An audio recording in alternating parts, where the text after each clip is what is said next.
kidnapped, but there was no vision about what happened to the Queen. Please continue. Yeah. The rest of the royal family, maybe the Queen was with them. The rest of the royal family, they fled to France. I can only imagine what happened to the Queen. Please continue.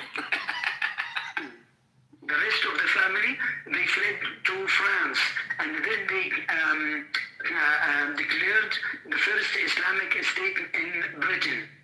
And they made allies to Iran, and then they invaded Iran and killed every Shiite Muslim there. They started killing people randomly in Iran, and they made allies with China.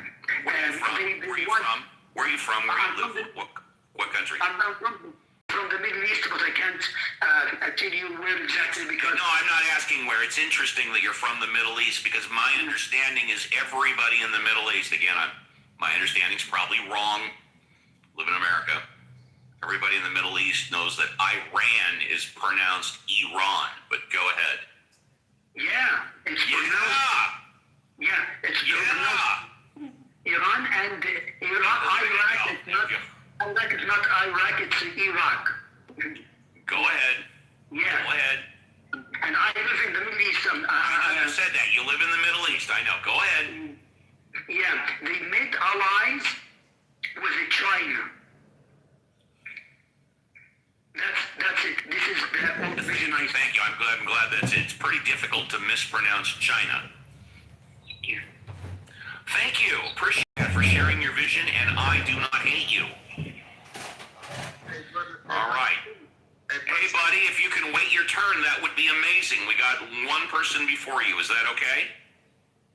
Yeah. Thank you. Go on mute. You're next after Dr. Francine. Thank you. If you're in the audience and you want to come up, please do.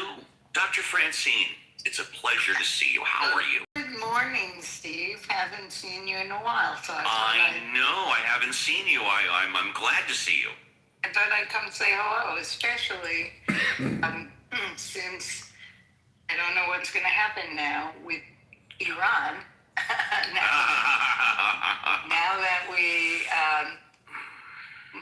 now that we have failed to make peace. And are we not still in the middle of the ceasefire? Well, I think we are. I don't know the answer, but there is no peace because Iran has refused to give up its desire for a nuclear weapon. Yeah, and there was a misunderstanding. Iran thought that Lebanon was included in the ceasefire. Oh, yeah. Why they thought that, I have no idea, but yeah, go ahead, yeah.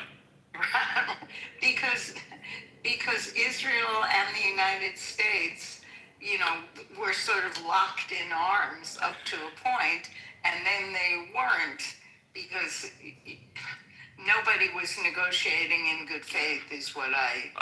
Maybe they thought all 209 sovereign countries on the planet were included in the ceasefire. I don't know. Well, it was part of their 10 points that they demanded, so I think they were downloading themselves. Good morning. Hi, good morning. Lebanon was included in their plan, so maybe they just assume whatever they say goes.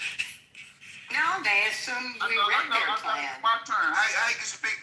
It is your turn when I call on you. You will be after Dr. Francine. It will take no more than 5 minutes. Because Yakov is a moderator. He's got a green butthole. I just gave it to him. Can you wait the 5 minutes? Can you wait 5 minutes? Yes. Please do. Thank you. I guarantee you. I would like to know... Go on mute, please, sir. Thank you. Yeah, go ahead, Dr. Francine. I would like to know where we go from here.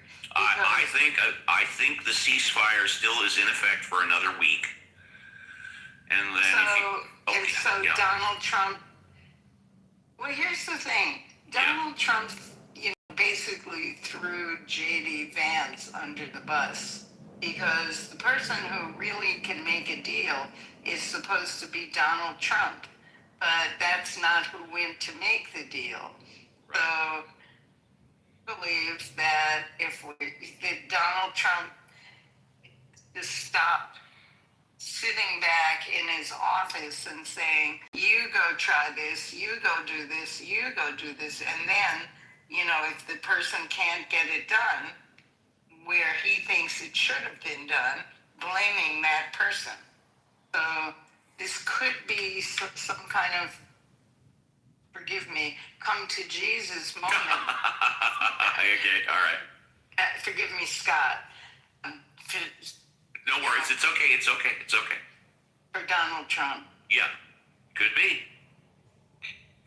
Anything else, Dr. Francine? If I may jump on what she said, if you saw the news this morning, Donald Trump has publicly from Washington said that he wants to blockade the blockaders. In other words, what he's saying is, well, okay, if you're going to block the 100 ships, and there's a lot of ships that are caught in this go-round up in the northern part of the Straits of Hormuz. There's also a lot of unaccounted landmines or sea mines. And it's like it might take 2 weeks to clear out. Okay, once again, sir, this is the last time I'm going to tell you. Firstly, it'll take no more than 5 minutes. That's number one. Number two, the mods can speak whenever they want. I know you're new to the show. It's a pleasure to have you here. I want to speak to you. Your wait will only be a maximum of 5 minutes, but the more you interrupt, the longer your wait's going to be. Just go on mute. You got about another 2 minutes, sir. Okay. You will get a full 5 minutes, just like everybody else. I guarantee it. So to finish that, These newbies, they're so green. Yeah, go ahead. It takes a while to figure this room out. Yeah. In any case, what Dr. Francine was saying is true. Because the president holds the cards closest to his chest, and he is the final decider. Repeat that, Richard. We didn't get that. You broke He up. holds, sir, if you come off of mute one more time, I am going to bounce you to the goo before you have the opportunity to speak. I will call on you in less than 2 minutes. Stay on mute. Don't come off of mute until I call on you. Go ahead, Richard. In any case, what she said is absolutely true. He is the final arbiter from the American side. Even his vice president was sent on a fool's errand, which was not going to be possible. There's too many points to try and come to terms with. It's all over the map of the Middle East, and as she said, there is a problem because Iran thought that the ceasefire would include Hezbollah in Lebanon, and it didn't, or it didn't in the mind of the Americans or the Israelis. They didn't consider that. Having said that, Trump has come back today with saying, look, I'm going to block. I want it to be in control of the Straits of Hormuz because these 100 ships are screwing up the global economy, and that's not going to happen on my watch. If anyone's going to stop the global economy, it's going to be me. I'm going to stop you, Iran, from using the Straits of Hormuz with my navy. So it's upping the ante, and it's getting very complicated. Trump likes to do that. Thank you. Exactly. Dr. Francine, I'll come back to you because Sino's chomping at the bit. Okay, Sino, you can unmute. You got a fresh five. Depending on what you say, maybe I'll give you more than that. Good morning. Thank you for coming on the show. Obviously, this is your first time. You have a fresh five. You can talk about anything you want. Go ahead. Thank you, Brother Steve. And good morning to everybody on the panel. I just want to say, Brother Steve, what is your position?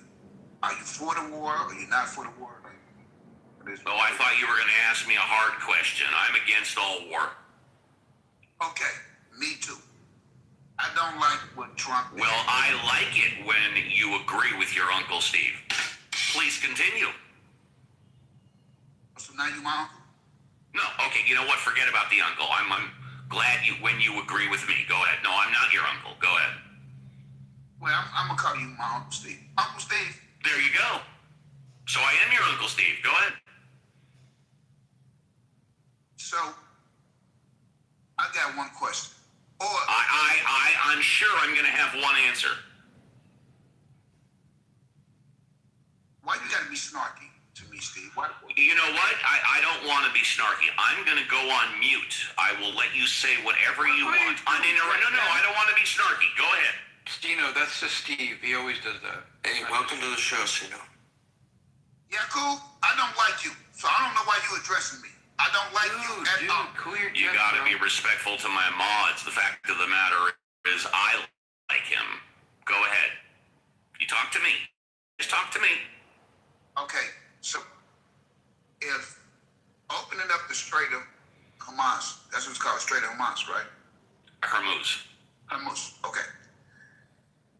If it's good for the rest of the world, why is y'all up here talking bad about it? Like, Trump is doing what he has to do to get it open, so oil can be transported to the rest of the world. So what the fuck is y'all talking about? Well, that question doesn't make sense. Why it doesn't? Who was speaking bad about it and what was said exactly? You, Uncle Steve, you. What did I say? I've been listening. It seemed like anything. I know you've been listening. That's why I asked you, what did I say that was bad? I didn't say you said. Yes, you did. You said, why are we talking bad about it? I said, who was talking bad about it? You said me. I said, what did I say exactly? Okay. You were- Is that correct? Did I just speak the truth? Yes, you did. All right. So do you have an answer for my question? Richard was speaking. Do you have an answer to my question? I said I was wrong. Thank you. No, that's all you have to say. We can move on. That's all you had to say. Go ahead. Richard was speaking bad about. Okay, what did he say that was bad? He said everything Trump do is bad. No, he did not say that. What The absolute replays are on. He did not say everything Trump does is bad. He did not say that. Okay, Richard, what did you say? Can Richard explain it? Sure. Richard, why don't you take a moment and repeat what you said about Donald Trump and the Straits of Hormuz? Okay, I said that as was stated by Dr. Francine. You said he raised the ante, is what you said. He raised the ante on the Iranians because they have blocked now for a month. They have blocked all traffic in the Straits of Hormuz and saying, not only are we going to block it, we're going to charge for it and decide who gets to come and go. So what Trump has done is he said, you think you're going to do that because I'm going to close down the Straits of Hormuz totally to you and to your allies. Somebody like that, that's what he's done. I didn't say it was good or bad. I'm just describing he has outlined that plan. Mr. Richard, so Okay. you don't think Trump tactics is working? Well, firstly, do you agree with what Richard said? Did he speak the truth, yes or no? No, he did not. Okay, what was wrong with what he said? He doesn't know. He haven't read the book, The Art of the Deal. We know what Trump. What does the art of the deal have to do with the Strait of Hormuz in this war? It was written a decade ago. Uncle Steve. Yeah, I'm here. I haven't gone anywhere. I'm not running from you. I'm here. What does the art of the deal have to do with what Trump said a couple of days ago? Nothing. Richard didn't say whether or not what Trump said or did was good, bad, right, or wrong. All he did was correctly paraphrase it. He told the truth. Now, if you want to ask me or Richard, do we think what Trump did was good, bad, right, or wrong? Ask that question. But Richard told the truth. Don't you agree? Do you agree? Uncle Steve. Does that mean yes, you were wrong the second time? Yes, I was wrong. Thank you. We'll move on then. Go ahead. Okay, Uncle Steve. I'm here. I'm not running. I'm not going anywhere. It's my fucking show. Do y'all believe what Trump is doing is wrong? Do I believe what Trump is doing is wrong? Trump does a lot of things. I think some of them are right and some of them are wrong. You need to pick one. I'm talking about as far as. Do you think everything Trump does is right? Everything? Every single thing? Of course not. Well, that's my point exactly. Of course not. I agree with you.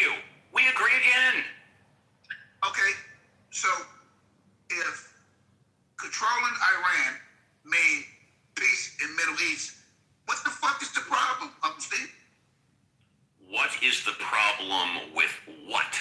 Exactly. Us showing dominance in the Middle East. What's the fuck is I think the United States should show dominance around the world. I think the United States should continue to be the world's policeman. I think the United States should still have eyes on all 209 countries so we can keep America safe. Now, should the United States start dropping bombs everywhere we think something is wrong? No, I don't believe that. I don't believe that either. So what we talking about, Uncle Steve? What we talking about? We're talking about whatever you want to talk about. You can talk about anything. I've just been following your lead. I'm talking about what you want to talk about. He meant that You're not. You're certainly not talking. You're certainly not talking about Russia. You're not talking about China. You're not talking about America. You're talking about Iran and the war in the Middle East. So that's what we're talking about. I give you one more minute, and then we need to move on. Uncle Steve. I'm here. I'm not going anywhere. It's my fucking show. But Russia and China got nuclear weapons. We can't just bomb them people. We can't do that. See, don't get me wrong. I love America, and we are bullies. We only bully the ones we can bully. We can't bully China and Russia. You know that, Uncle Steve. We cannot do that. But we can bully Iran and get away with it. Am I wrong? Am I wrong in that, Uncle Steve? Is there anything else you want to talk about? No, I enjoy All it. right, very good. I appreciate you being here. Thank you for contributing to the show. Me and the entire Mod Squad, we are going to give you no shit. Very rarely does this happen during the show. You get a first-class escort from me and the Mod Squad down the red carpet to the VIP. Thank you for making this a very interesting, educational, but more importantly, entertaining show. And let's see, next up, hang on, I gotta put on my reading glasses. Next up is Joshua. Hi, Joshua, good morning. Welcome to the show. What would you like to talk? Oh, no, I'm sorry, pardon me. Andrew, our good neighbor to the north, is first. Then Joshua, and then, hold on. Then Joshua, and then Costco. Pardon? What? Oh, no, good thing. Yeah, let the other person go first. Thank you. Thank you. Andrew, our good neighbor to the north. It's a pleasure to see you again. Good morning. Good morning, Steve. Good morning. You're not mad at me about yesterday, are you? Oh, absolutely. You are mad at me. Okay. Why not? Actually, I think you're a bit over the top this morning. I'm extremely over the top this morning. But I would like... It's been like a lightning bolt has been shoved up my ass, and I'm paying off on silver dollars. Yeah, go ahead. You need your break soon. I need the break. Yes, exactly. Steve, let him talk for a little bit. You know what? I got an idea. JCC, take over the show for 5 minutes. I'll take a break. All right, cool. Hey, Andrew, how's it going, bro? What do you got to say, bro? Well, just in this regard, I woke up... Actually, I heard this news last night that the talks had collapsed. Not to my surprise, it's not surprising that Donald's way of negotiating, I use that term loosely, is not a negotiation, it's dictatorial. And I don't care who you're trying to get on side to any point of view or to any agreement. If you come in dictating your terms, I think you're going to run into stiff opposition. I don't think that's a surprise, and that's what we have now. Now, this is all of Trump's making. This did not have to happen. We in Canada and the United States are lucky because we don't rely on oil per se coming from that region, but it's affected everything anyway because the oil market's the oil market.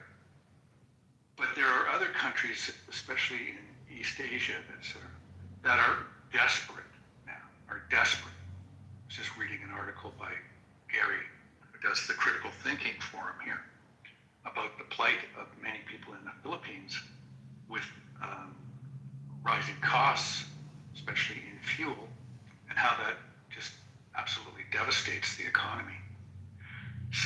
I just think it's a sad thing that one country, such as the United States, can impact the world in such a devastating way, regardless of what the issues are. And it's just not a surprise that Iran would get their hackles up when you're, being forced to agree to something that you may not want to agree with. I think really what's going to come out of this is that many countries around the world, smaller countries, are going to pursue the nuclear option to prevent countries like the United States, China, and or Russia from imposing their will, just like North Korea has done. So it's really, I don't know that it's making the world safer. In fact, I think it's the opposite. And it's very disturbing. I did read something this morning, and this is totally off topic, but I did read a little article about, and I'm just trying to think, I'm not sure which country it is, I'm just trying to remember. Maybe it's Cambodia, I think. They're erecting a statue to a rat, which I found kind of odd. But the rat is a mine-sniffing rat who is sniffing out landmines. I think that's incredible that rats can do that. So, I guess both stories were a little connected, talking about a rat.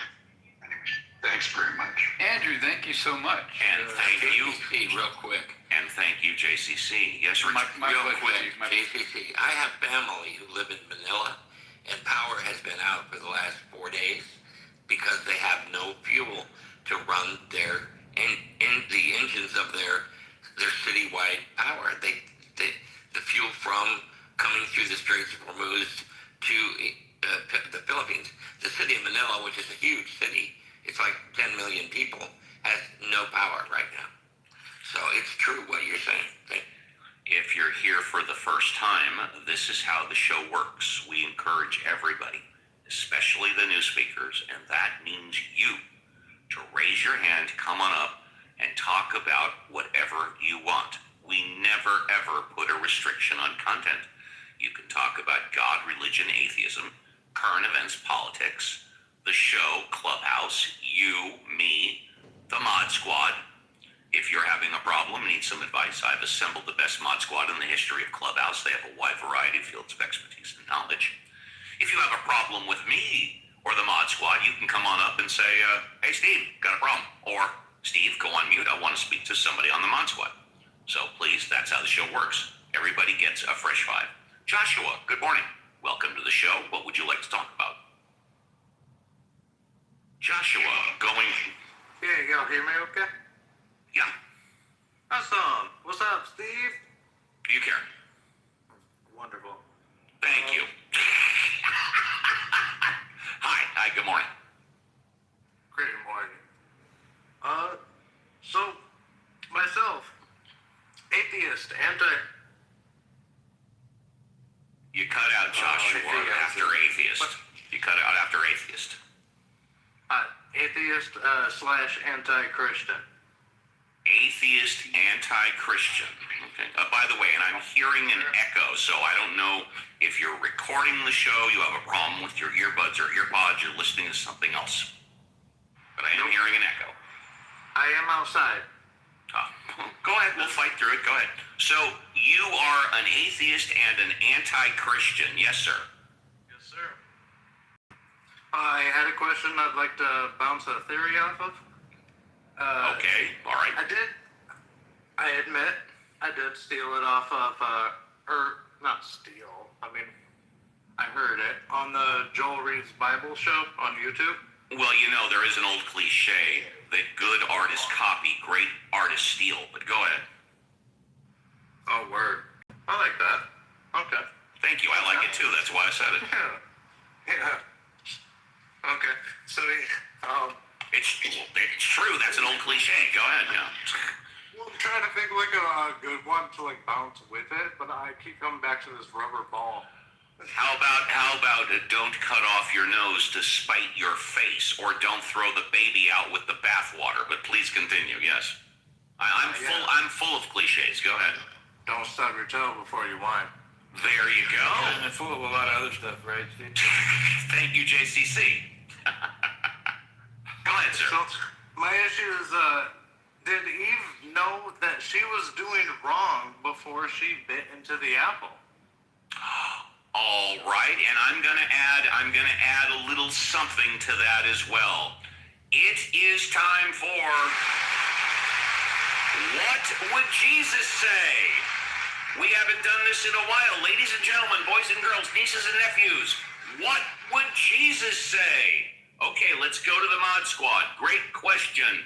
We'll start with Alfonso. Alfonso, did Eve know that she was wrong before she grabbed the apple? Bit. Grabbed, bit. Yeah. Gave it to Adam, whatever. She gave Adam her fruit. Yeah, I think Andrew is right. You're having a really hard time staying on mute and listening to people. Interruptions are really the word of the day. But, Well, guess what? Look at how many people are in the fucking room today. yeah. We've had more people in the room this hour. We've had more people on the show now than we've had in a very long time. Go ahead. I guess you're the greatest showman on No. All I'm going to say, and this is no secret, anybody that's been listening to the show, all you Mod Squatters know, I am a numbers whore, okay? If I could get 1,000 people in the room right now by yelling and screaming, I'm going to keep yelling and screaming. But go ahead. Oh, and interrupting. Yeah, go ahead. He said the word interruption. Okay, so what would Jesus say?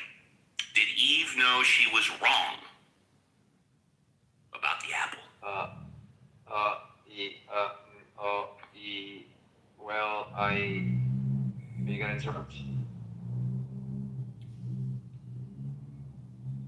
How many words can I get through before Steve interrupts? I'm trying to measure what's gonna happen next. What would Jesus say about Eve?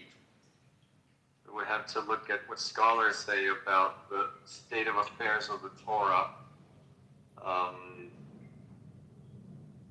I think Jesus would say, ye who are free of sin, cast the first stone. So Jesus as a spirit would be, we should forgive Eve and Adam, and that's what my mission on earth is. I'm here to cleanse away the original sin. Fantastic. Thank you very much. Richard, what would Jesus say in regards to Eve with the apple? I'm going with Alfonso's response. Very good. Let's go to Reverend Scott. Reverend Scott, what would Jesus say? I don't know. I will say, though, I am questioning my thoughts on Iran. And I'm wondering if liberals, well, when it comes to Iran, your segment is coming up shortly, and you can talk all about that. But right now, we're in What Would Jesus Say? Let's go to JCC. JCC, what would Jesus say about Adam, Eve, and the apple? Or Eve and the apple? Or Eve and her fruit when she gave it to Adam? Yeah, I think possibly Jesus may not want to focus on the apples, so to say, but the disobedience and the fracture in the trust in God. Very good. Violet, what would Jesus say regarding Adam Apple? Adam, baby. Adam. Yeah, Eve giving the apple to Adam. What would Jesus say? Well, I thought his question was, did she know it was wrong? Wrong, correct. Yeah, did she know it was wrong? What would Jesus say? That is what he asked. Yes, I do believe Jesus would say she knew it was wrong. It was the one command they were given from God. You guys do whatever the heck you want, but just don't touch that tree.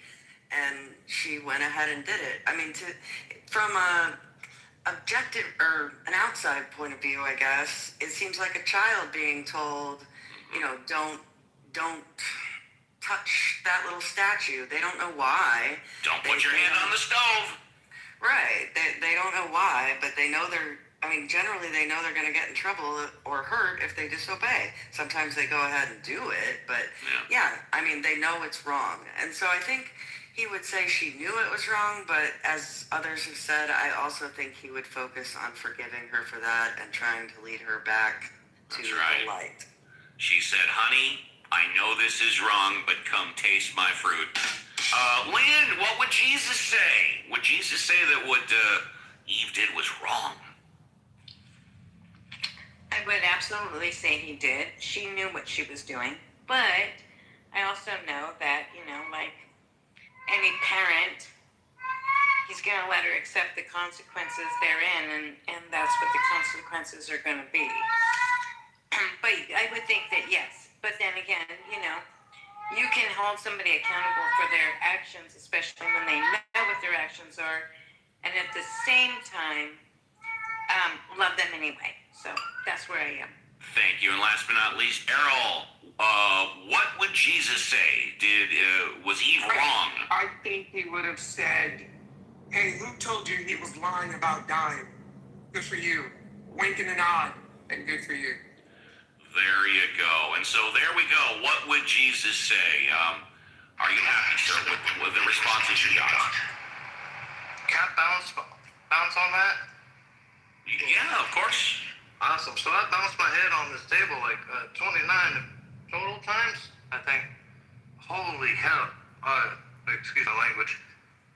So Jesus wasn't alive during Eve's time.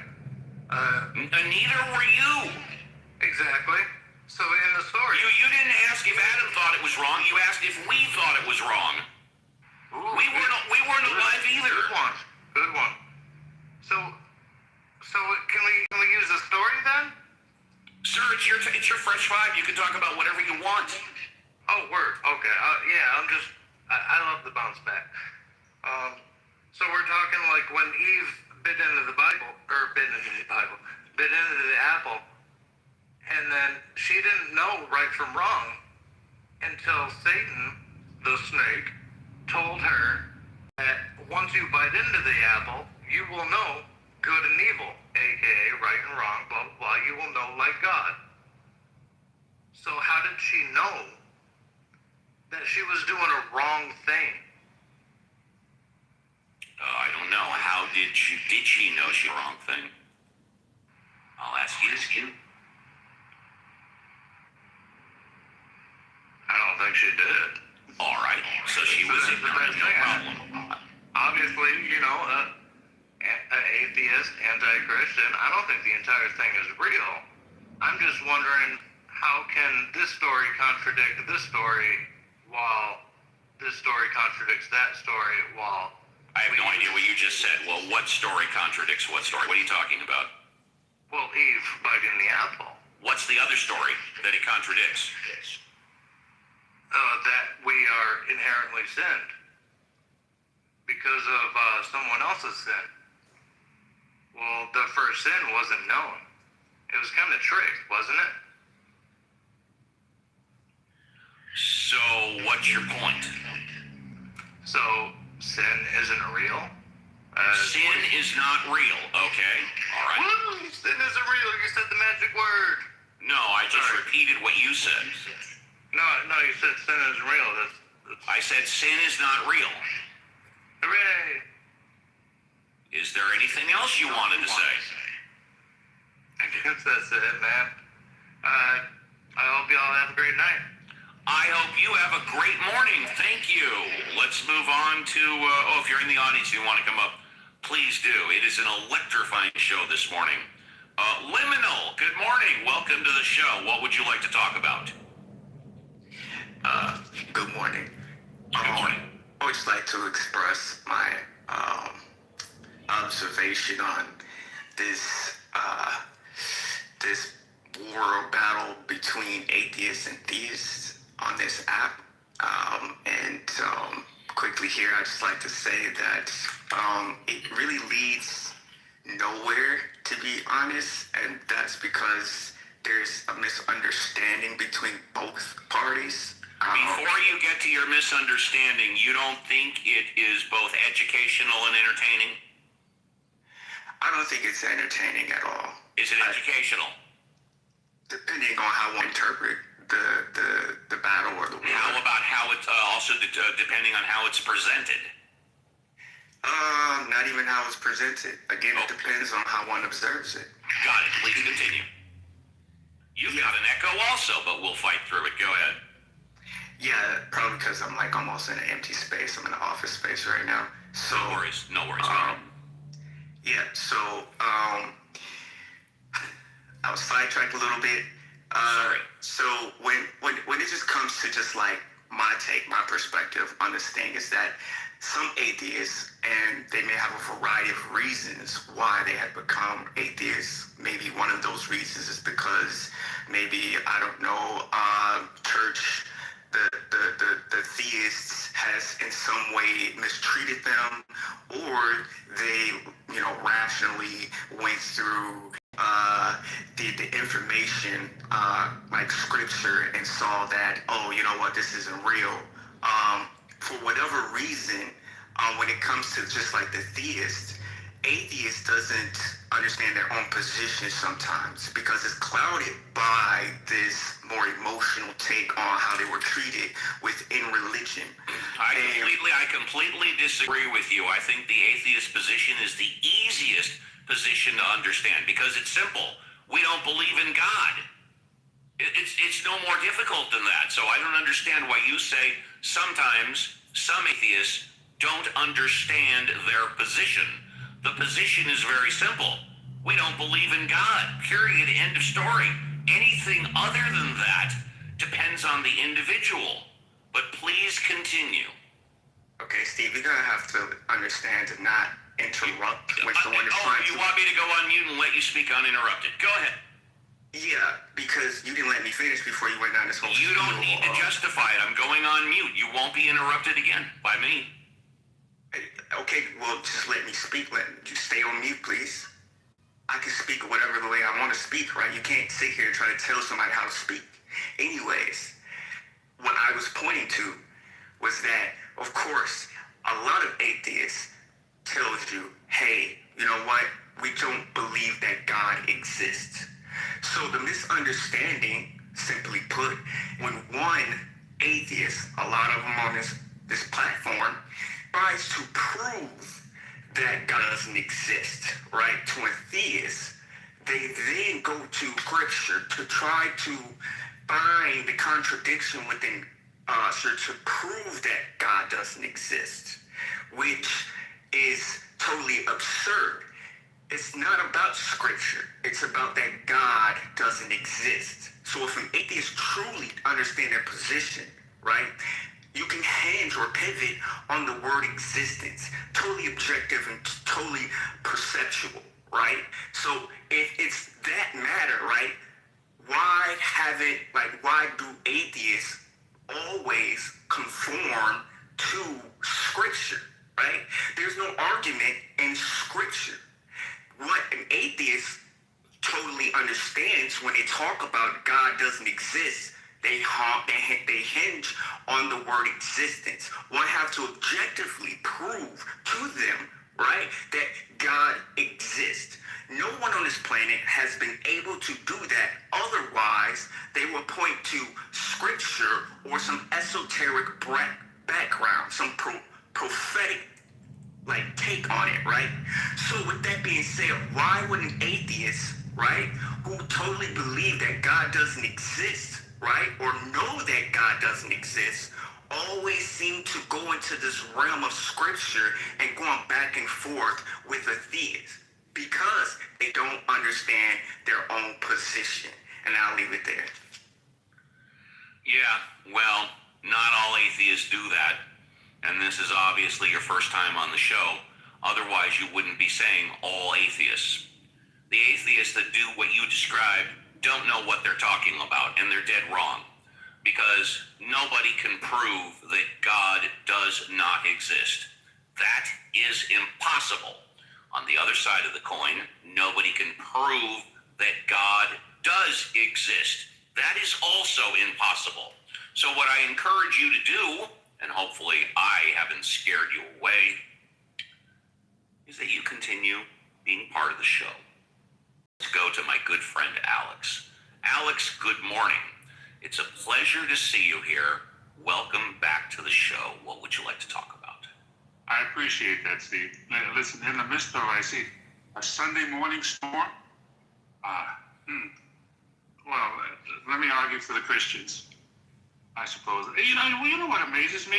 That individuals who are intellectually bent, or are more towards the side in order to use the scientific method, don't explore the simple basis in regard to the development of the faith. Do you know what I mean? They look at it automatically as just like, oh, you know what? I hate them. And then atheists are not any particular group. They come in, just like all other individuals on earth, just like Catholics, they come in all shapes and sizes, all thoughts, all motivations. You know what I mean? They're people. They're people for some reason who decide, you know what? I'm not going to believe this. And why am I not going to believe it? There are a variety of reasons. I mean, they could have come to some scientific conclusion in regard to understanding that the Bible, oh, by the way, it's a story. It's a story. Okay? Understand, listen, I'm a Catholic. We wrote it. It's a story for you to understand and to think about. If you want to think deeply into regard to it, think about the allegory. Or think about Socrates. Or think about the thoughts of men. Remember Socrates? Those individuals rejected the idea of religion, of God. Because the process was, sometimes it was corrupt. Sometimes it was evil. Sometimes it perpetrated the intents of men, not the intents of God. But that's a whole free will thing. I'm not going to get into that. But in understanding that this is how we developed civilization. And this is how, you may say, people were controlled during different centuries, or there were this. Listen, as a member of the Catholic Church, I am quick to tell you our faults. I'm quick to express the horrors that have been committed by the church in the past, by an institution run by men for power, an institution that caused wars needlessly. Sound familiar? An institution that for its own purposes was sometimes, if the wrong man got there, would commit heinous acts, like inquisitions. Yeah, I get it. I mean, I understand. And I understand why some people were just like, oh, you know what? I don't accept the church because the basic ideals that are me, I don't believe, they don't coincide. I'll tell you something. I believe that atheists are more Christian in regard to their actions than many Christians are. Why is that? Moral basis doesn't come from the idea of just your religion. The idea of being a good person isn't requisite to say that I believe in God. It goes to the very basis of that you are human. You understand the condition of the existence you're in. Okay, cool. If that's the way you go, whatever makes you an atheist makes you an atheist. The Bible, which we wish people didn't read. You know, that's another thing about Catholics you will find. We don't go through the whole process. I'm sure most individuals are familiar with our Mass. We don't go through the whole process to interpret Scripture. We believe in the New Testament. We believe that the very basis is just love one another as God love you, and Jesus love solves all problems. Be good. Just be good. Now, with that as the basis in regard to what we, hold as our traditions, we hold as our regular rituals. That shows you as to, and that's what our dedication is. Our dedication is to the faith, not to the aspects of, does he exist? Does he not? For some individuals, religion, or the establishment of the church, let's not say religion, it provides comfort. It provides the ability in order to work together. It provides the opportunity to generate great funds. It provides the opportunity to build hospitals and universities. So don't bang on our church especially. And we're the root, but sometimes it goes astray. It's like a tree, like we said yesterday. Sometimes a tree, it has branches. Each of those branches are, they come from splits, schisms, individuals seeing a different way. Sometimes they went all the way out there. I wouldn't say crazy, because that's what we need direction. But they went out a little far in the search of like their meaning and purpose. But they kept the general basis. They kept the general story. They're Christians. Because of that, I don't think that it's necessary to bang on religions. That's just something that kind of develops us of it for. The essential to us is our faith. We just have phases. And I believe in evolution. You believe in evolution, and it's quite simple. I understand as being more, I suppose, I work in fields of science. So why would I ever be like, the Bible is real? The premises is, the Old Testament is mostly based on mysticism. The New Testament is based on the story of one man and great mysticism. But that's our story. And through the trials and tribulations of not of great nations, which is the Old Testament, but just through the trials and tribulations of a man, one man. Just like that. It's a simple. But if you broke it down scientifically, I think you could understand the general theme which is expressed and how it works in unison in teaching lessons, valuable lessons about how to behave, about how to be one, about how to love. Why is it so hard to look at this as if it's a good conspiracy? The church has been there. Yes, listen, the church has done evil things, but God hasn't. We believe that God is love.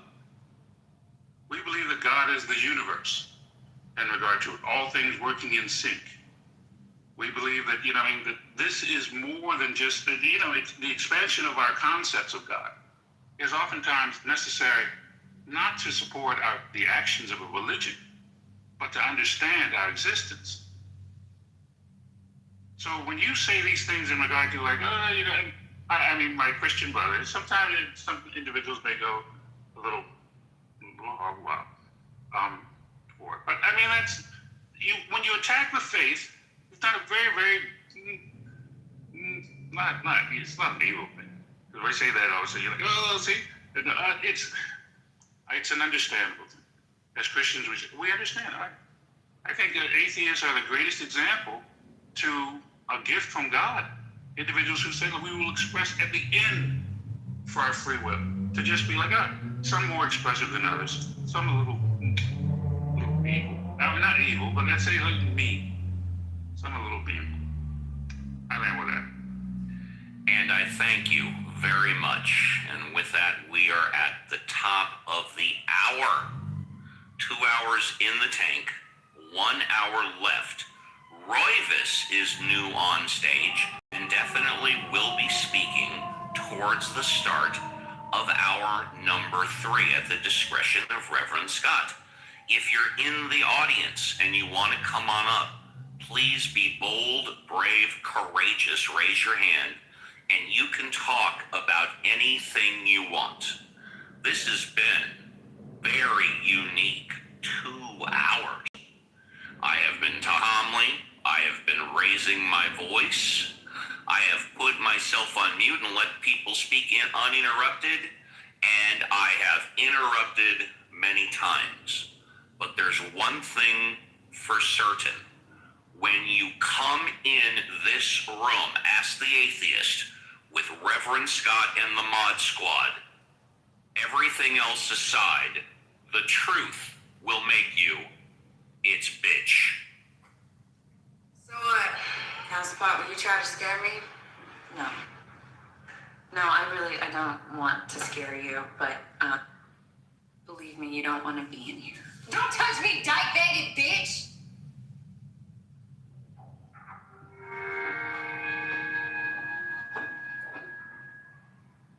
Excuse me? You heard me! What's your name again? Dina. Dina. That's a pretty name. I could tell you a lot of things that would scare you, Dina. I could tell you that I'm gonna make you my prison bitch. I could tell you that I'm going to make you my house mouse, that I will have sex with you even if we don't have an emotional connection, that I'm going to do to you what the spring does with cherry trees, but in a prison way. Pablo Neruda. But why bother? You're too tough, right? Yeah, I know how easy it is to convince yourself you're something that you're not. But you can do that on the outside. You can just keep moving. Keep yourself so busy you don't have to face who you really are. But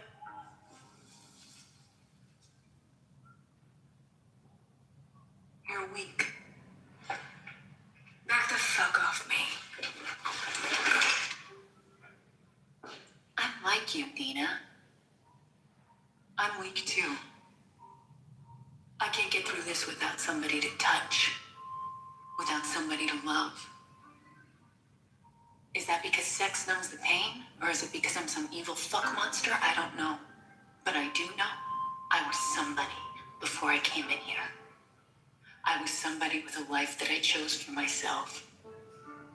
And now it's just about getting through the day without crying.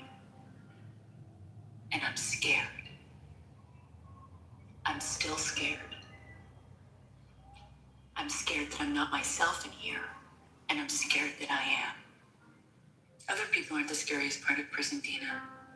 It's coming face to face with who you really are. Because once you're behind these walls, there's nowhere to run, even if you could run. The truth catches up with you in here, Dina. And it's the truth that's gonna make you a bitch. Reverend Scott.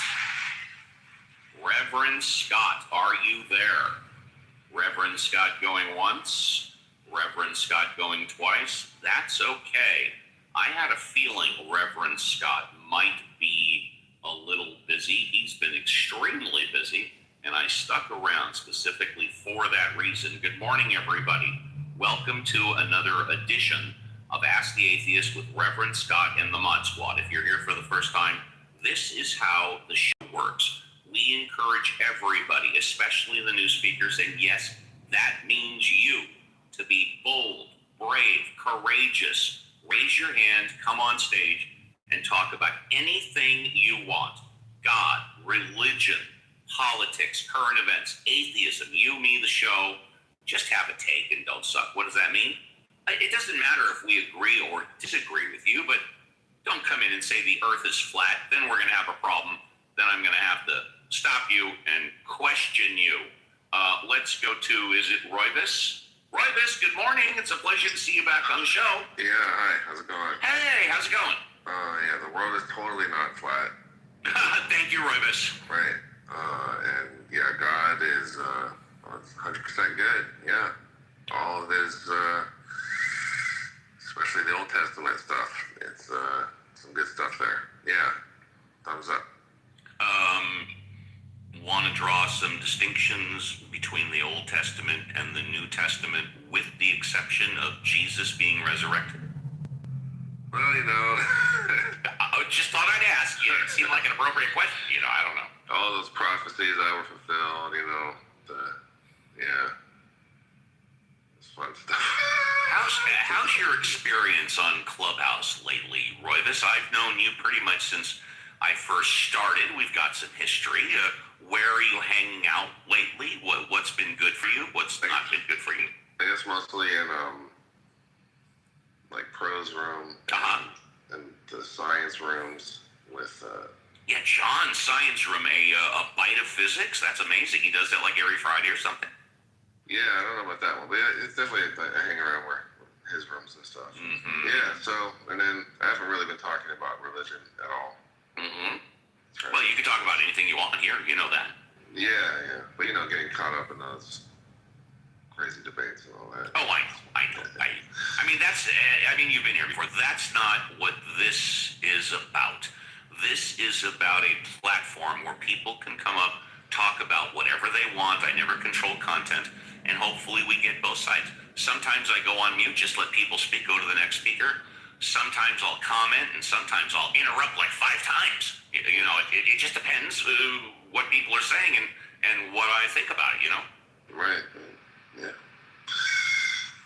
That's it. I don't really have a rant right now. But, You got it. Yeah, thanks. No, that's okay. Let's first go to the mod squad, and then we'll go to the other speakers on stage.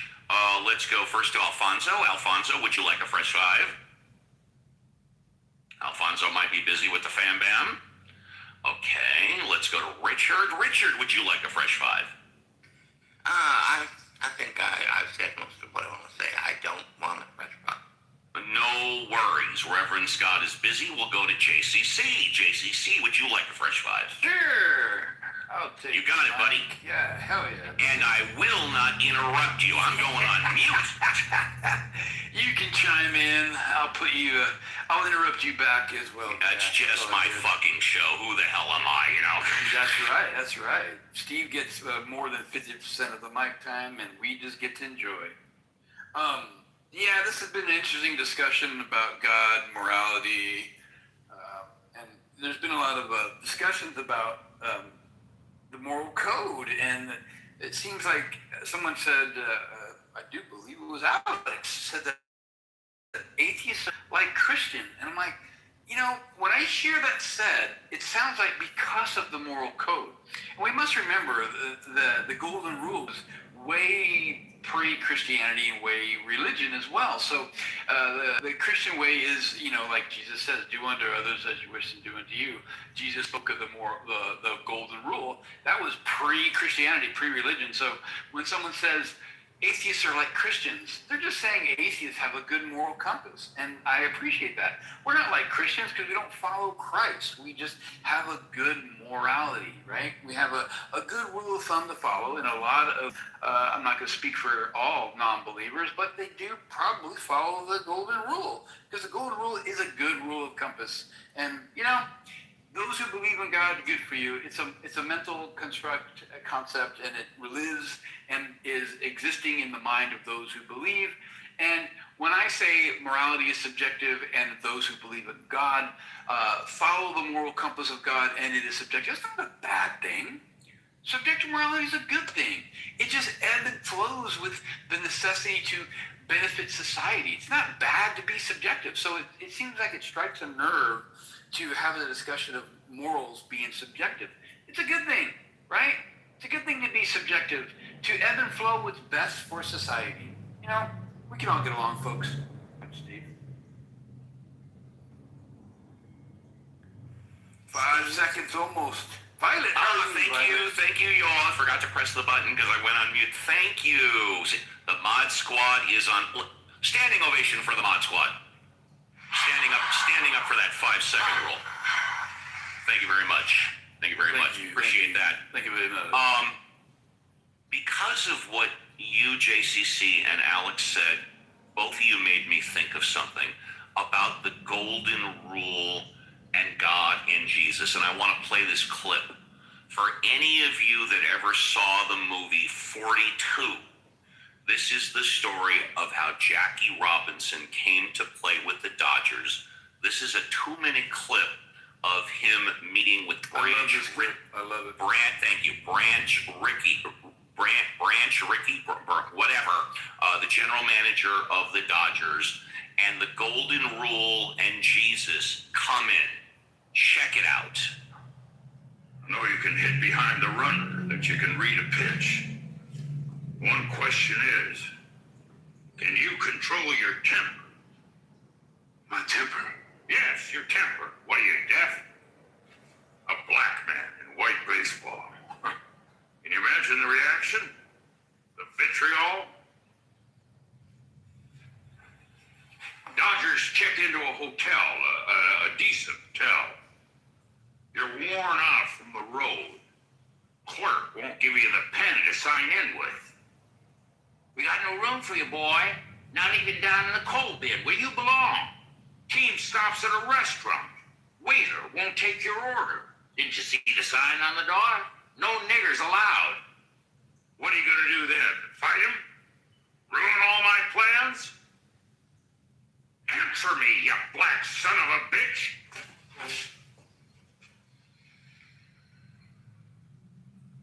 You want a player that doesn't have the guts to fight back? No.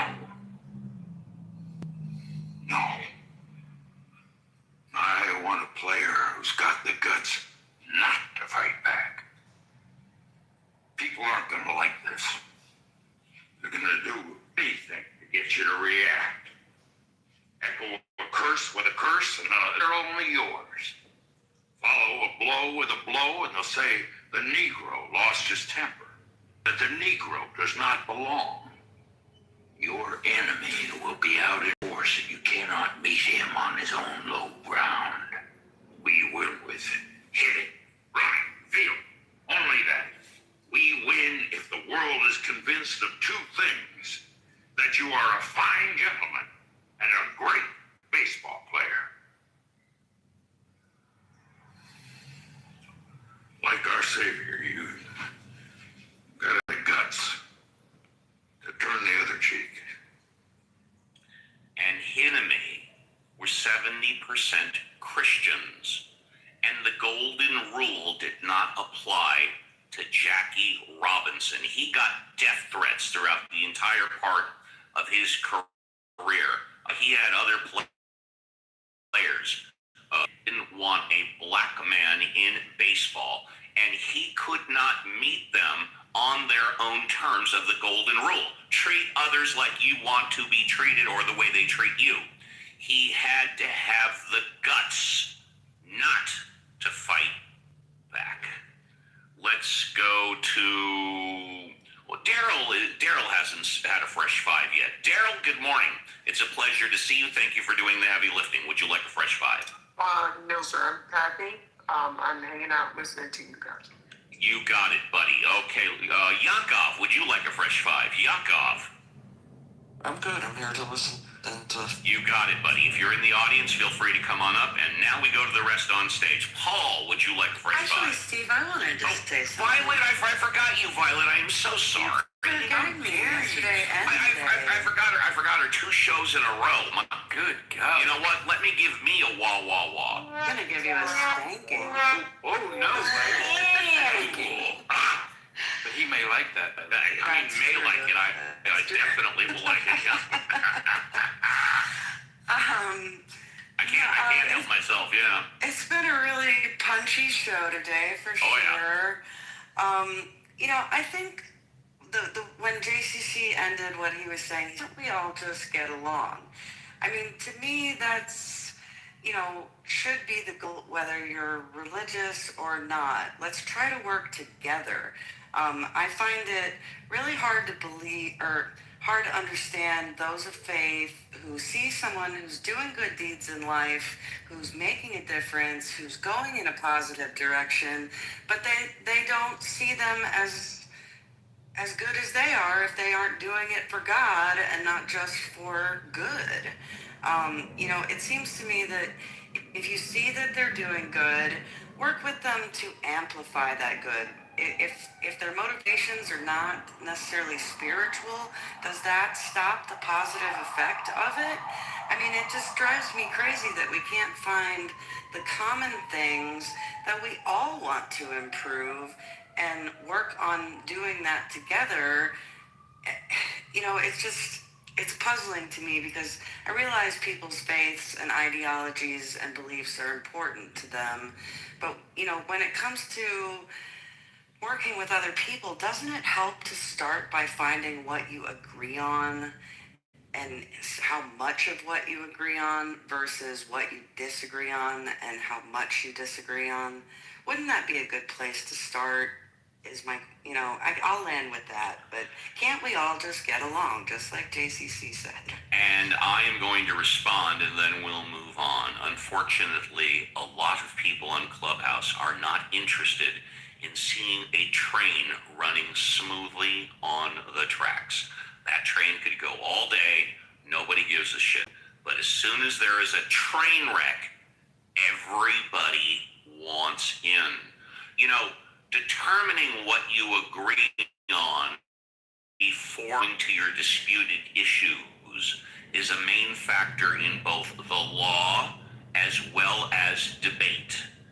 In the law as well as a debate, they have something, more in the law, they have something known as stipulations and issues. There's a reason why the stipulations come first. Before you talk about what you disagree on in the law, you first determine what you agree on. So you get that out of the way. Then you go to what you disagree on it. And what inevitably happens a lot of the time is when you're discussing what you disagree on, somebody will bring up something, don't know what it is, something that you already agreed on. No, wait a minute, whoa. We already agreed on that issue or that point or that argument. Why are you bringing that up again? Stipulations and issues. There's a reason why stipulations is first. Let's now, Daryl's on the phone. Okay, fair enough. Let's go to Prophet. Prophet, it's a pleasure to see you again.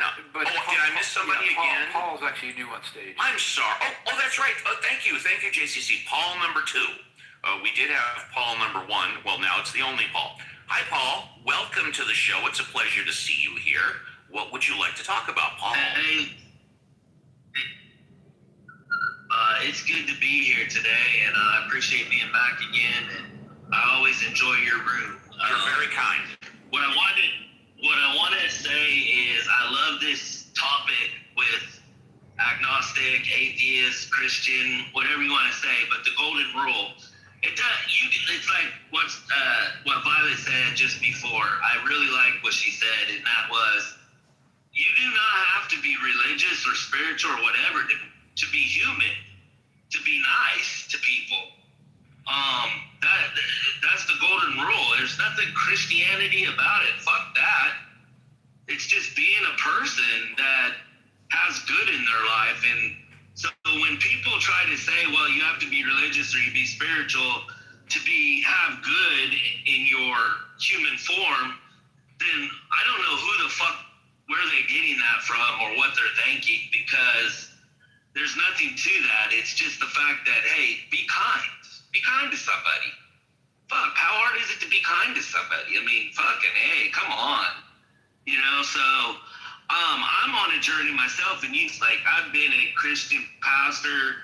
I was a Christian pastor. I was a Christian chaplain, and now I'm just kind of trying to weigh things out because of books I'm reading and different things I'm studying and different things like that. So I wouldn't even say I'm an agnostic. I just don't know where I'm at in the whole picture these days. But we all can be kind to each other, and let's all just get along. Fuck, why do Christians and Muslims have to fight each other so hard all the time? I've never fucking understood that. You know, one thing I've always loved about Jew people and friends of mine that are Jewish is they're like, who gives a fuck? You know who I believe, I know what I believe, so just leave me alone, you know? And my thing is we all can agree to disagree. Correct? I thought so. I thought that's what this world was all fucking about. So thank you, Steve, and I appreciate you, man. The pleasure is mine. And before we go to Prophet, I'll just say this. You made an interesting point. Quite often on Clubhouse, I hear Christians arguing with each other about the religion. Quite often on Clubhouse, I hear Muslims arguing with each other about the religion. You know who I don't hear on Clubhouse arguing about the religion? They argue about everything else, but not the religion. Are us Jews. Us Jews don't argue. Amen. About Judaism. Amen. We argue about every fucking thing else, but not Judaism. That's right. We do argue about interpretation. Yeah, a little bit. There is some you argument. Guys do argue, right? And you guys argue sometimes about the different sects within your faith, like Kabbalah and different ones. So but even within the sect, there's different schools of thought. You know. Right. Yeah. You know, there's Beit Hillel versus Beit Shammai in the Talmud, there's dueling schools of thought. You know, there's a lot of, and it's playful argument. You know, to be honest, it's playful. Right. It's not you're an idiot and you're stupid. Yeah. Yeah. Yeah, and it's not like you're name calling and you start really going at each other, man. Just yesterday, I was in some room and 2 Christians started going at it because they couldn't decide if Jesus was God or the Son of God or the Messiah. And I mean, these 2 wanted to fight each other. It was fucking ridiculous. I'm standing there laughing like, You guys are embarrassing yourself, and you're making your fucking religion look terrible. Yeah, that's, I believe that's the Trinitarian versus the Unitarian argument. Yeah. Yes. Yeah. Good points. Thank you. Thank you You're very welcome. much. Appreciate it. No problem, man. Thank I you. appreciate it. You are welcome anytime. Thank you. Well, if you're in the audience and want to come up, please do. It's a spirited day. Let's go back to Prophet. Prophet, pleasure to see you again. Would you like a fresh five? Prophet. Prophet going once. Prophet going twice. We'll come back to Prophet. Let's go to Joshua. Joshua, hi. Would you like a fresh five? Fresh vibe. Yeah. Yeah. So I was reading through the wonderful book that everybody proclaims to. What do they call it? You mean the Bible? Yeah, that's what they call it. All right. Yeah. Okay. So I ripped this page out. I really like it.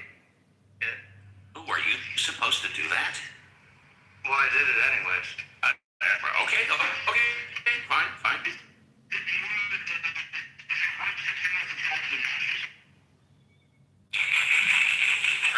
Tag off a mattress, or am I mistaken?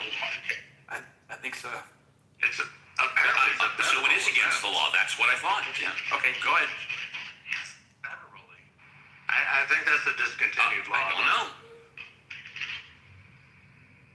Would you like to say anything more? Well, what's this page? Well, the page that I ripped Talk about out. the page, yeah. Thank you. So the page I ripped out, I think, is the only good verse that I think that the Bible has is Matthew 22:39. Does anybody know it? No, please alliterate. Please alliterate. Yeah. Yes. Love your fucking neighbor. Oh, it drops the F-bomb in there?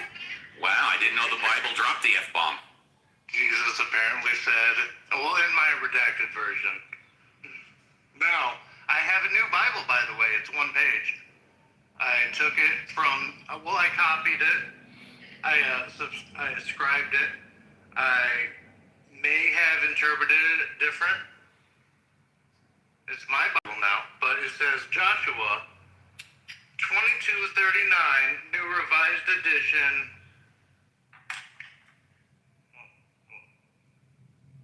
Love thy fucking neighbor. Yeah. All right. Love thy fucking neighbor. Okay, thank you for that. Hey, Steve. Steve. Hey. One day, can I put in a request? I think you may like this. George Carlin, you're a big fan of George Carlin, You can right? put in a request right now. Okay, George Carlin has this wonderful routine where he reduces by The simplifying Ten Commandments. 10 Commandments into 2. I'm familiar with it. Oh, it's I'm so familiar good. with it. So he just reminded me of that. Yeah, I played it last week. Yeah. Oh, did you? Okay. Well, you weren't here, but that's okay. It's so good. I know. Thank you for that. Joshua, anything else, or are you good? Yeah, that was pretty much it. Yeah. All right, Joshua. I was wondering if any bounce back on that. Like what everybody else was saying. I think that's great. I think love thy neighbor is one of the main tenets of the Christian religion, in addition to forgive them, for they know not what they do. Let's go to Rahul. Rahul, thank you for the show. I hope I'm pronouncing your name right. Pleasure to have you on stage. What would you like to talk about? Rahul. Rahul going once. Rahul going twice. Okay, Rahul is snoozing. Let's try Prophet one more time. Prophet, would you like to speak? Prophet going once, Prophet going twice. All right, so now we're back to Alex. Hi, Alex. Would you like another fresh five? Hey, what can I tell you, I'm just saying, the love thy neighbor. I'll take like 3 of them. It's up to you, buddy. Show's a lot different than the apes, isn't it, huh? Oh my God. Not that the apes are bad. I like to go into the apes, but I just do it differently. Good, bad, and different. And there's some places that thrive on chaos, and I suppose. I think today we're having semi-controlled chaos. Yeah, I see it. I'll tell you what's funny. In the aspect of love thy neighbor, right? Yeah. the golden rule, and I like that as it's kind of like an old Western type of like the golden rule, but it still has a materialistic type thing, but I'll take that out. What's important, I think, in regard to just that general concept, and that's so crazy that I think the human existence has always been to its better nature, right? Even in our worst times throughout history for it, in the development of man, we've always come out at the other end better for it. That concept, Nietzsche, those things that do not kill me make me stronger. We've always been resilient as a species. Even with a lot of, I won't say like a bacteria, like some parts die out, but it's not usually that they turn on one another. And that's been our existence. Religion has helped in so many things. I know you'll say it's like it's hurt them. It's horrible institutions. It's brainwashing. It's Karl Marx's opiate of the masses. It's all these things.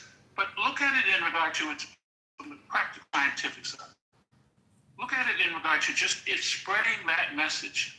Not because people needed to hear it, but because it reinforced them when they weren't hearing it at all. Be nice to one another. Be kind. Don't be cruel.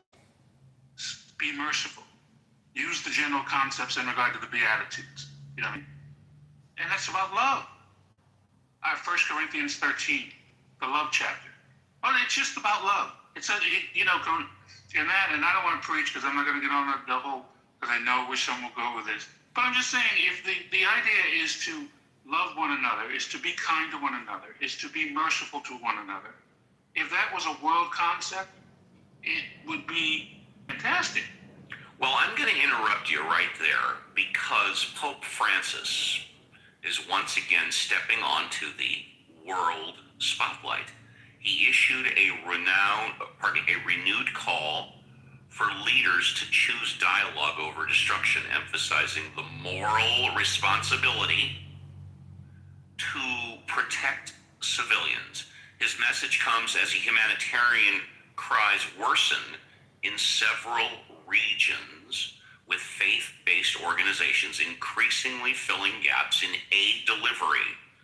While the Pope's appeal carries symbolic weight, questions still remain about the real-world impact on political decision-making. So I want to ask you, and then we'll go to the Mod Squad. Does the moral authority of Pope Francis still influence global leaders, or do they basically say, well, behind their breath, Pope's full of shit? What do you think? You know what? I think this is a kind of complicated situation. It's a very complicated situation. Yeah, because I don't think people really take in all of the nuances. This is an American Pope. This is the first Pope who was sat in this chair of St. Peter from the United States. From Chicago, if my memory serves correct. Yeah, he grew up here. Now, this is complicates issues because a lot of times we felt that popes, we follow them because of the general hierarchy of the church in regard to it. I mean, and this throughout history, even up to the 1960s and 70s, John F. Kennedy being elected was almost hindered greatly because the argument to say that, hey, he's a Catholic. He's a Catholic, and he would be influenced by the Pope in Rome. That was one of the arguments that was attempted to be used against him. Now, in that aspect, the Pope has great influence regarded to, supposedly for religious matters throughout history. It's supposed to be that they speak only on matters for it. I mean, the church, you have to remember too, is like a hierarchy in its own. The cardinals oftentimes set like little policies in different areas for it, and the Pope. Mm-hmm. Yes, sir. Yeah, no, you know what I'm saying? So they usually are to their geographical moving forward. So remember, this guy's from the U.S., so he understands what happens in the U.S. He understands vividly in regard to what's going on in the U.S. And he's the Pope. He has a much larger voice than Trump. And I'll tell you why. Because he's restrained in regard to speaking on matters in regard, unless they're like political, so to speak. Well, I would say he doesn't lie like Trump, number one, but go ahead. And by the way, Angie's new on stage. Angie, will go to you next. But I would say it's because people believe the Pope that when whatever he says, he he truly believes. But go ahead. You know, we've had for centuries. We've worked with a theory with popes of an idea of infallibility, that nothing that the Pope says can be wrong, because it is the voice of God. He is the vicar of Christ on earth. Right now, that's representation. For political reasons, this means in any country in which there are Catholics, they whatever he says, yeah, that must be true. Particularly if you are devout. Let's say that you're really devout in some countries like Poland. Whatever he says is true. If a pope says, with maybe the occasional exception of abortion, capital punishment, no. You know, politics. What's the reason? You know what? Hold up. You know what? I'm gonna give you something. All churches on earth, but to expand the population in which they have. What hinders that the most? Abortion. Yes, and then going from a moral ground, any time that you ever hear about a baby being killed, are you upset about it? Will ever upset? Yes. Yeah. I mean, anytime it's a baby. The most yes. It is, even if you look at it from a scientific form, the development of all origin of our existence, right? And it is a tiny sample of it, right there, right in your hands, created by two. This is a potential baby. Please understand my interruption, because I understand your interruption. To say it's a baby is you know, it's not really fair. It's a potential. We could say an unborn child. I think we can all agree on that term. Yeah. I'm saying, but anytime you hear about one, let's say late term, or let's even say born. Anytime you hear about the death of a child, it does upset you, right? So Christian, Catholics, I mean, it is the doctrine of the church to be like, no, it's an easy one, or the sanctity of life. We'll leave it at that. Now, you know, that may vary in regard to different areas. There's a little, liberalism. There are great atrocities which are created by the church in regard to, like, not allowing for the use of condoms in the parts of Africa during the epidemic. Actually, thousands, probably millions died as a result of this. So, I'm just saying, but these were decisions of men. The policies oftentimes will change with time. They evolve. The church evolves. Hopefully, time evolves as well. Thank you very much. Angie, you are new on stage. Welcome to the show. It's a pleasure to see you. You get a fresh five. What would you like to talk about? Hi, Steve. Thank you. Hi to everyone. Hi, Angie. Hi. Well, what I wanted to say is that there are scientific studies, you can Google this, that show that prayer, they've done scientific research on this, and the control group, they had outcomes for the people that got prayed if they were in hospital or whatever, that they recovered faster. I'm familiar with those studies, and I apologize for interrupting, but I just wanted to add to the non-results of the study. What you just said is absolutely true. However, the study did not continue on that said because prayer helps, God exists. It did not go there, but please continue. Yes. So I'm not trying to attribute this to any religion. Okay. I'm more interested in the quantum physics of the field. I don't know if you're familiar with a book called Lynn McTaggart, which showed the intention experiment. I am not familiar with the book or that author. Okay. Because the point I'm trying to make is that I think in quantum physics they've shown, that intentionality can affect the field. So I'm not trying to attribute any specific religion. It may be that this force, that we see described in films like Star Wars, the Force, is a thing. And maybe religion, that is dividing us is not such a good thing. But maybe there is, something, to do with intentionality and this kind of thing. There is, and I will tell you exactly what it is when you finish, because I don't want to interrupt you. Well, I mean, you get the gist of what I'm trying to say, so go for it. I will, and then you can comment. It is a fact that a positive mental attitude helps you recover when going through both medical treatment, disease, and surgery. It is a documented medical fact that if you go into, if you have, pardon me, let's just stick with cancer, something everybody can relate to.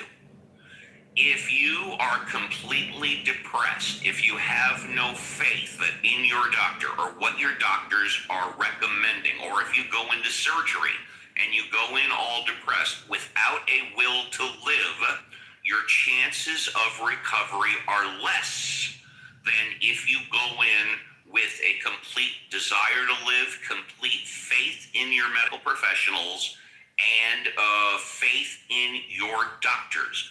A positive mental attitude has a direct effect on the ability for you to recover more successfully and quicker. That is a documented fact. This is what I attribute to your prayer, okay? When people who look at this study, and I've discussed this study with people before, they think it points to God, which is fine. They can think that. There's no documentation, and the study didn't go that far.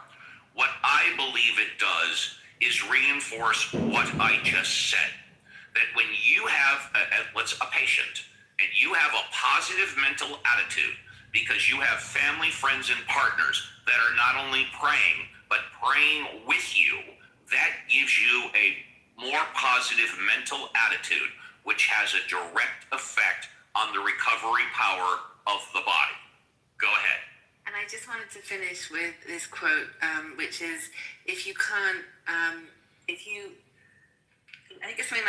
distinguish right from wrong, you lack empathy, not religion. I'll just leave you with that one. Yeah, but there's a problem with that one too, because, you probably weren't here during hour number 1. Everybody has a moral code. Even the serial killer or the convicted rapist has a moral code, but obviously it's not going to be the same moral code that you and I have. Therefore, not everybody's sense of right and wrong is the same, but everybody, even the serial killer or the convicted rapist, has a sense of right and wrong. Okay, well, that was my 2 cents, Steve. No, and I appreciate it, and believe me, I wasn't disagreeing with you.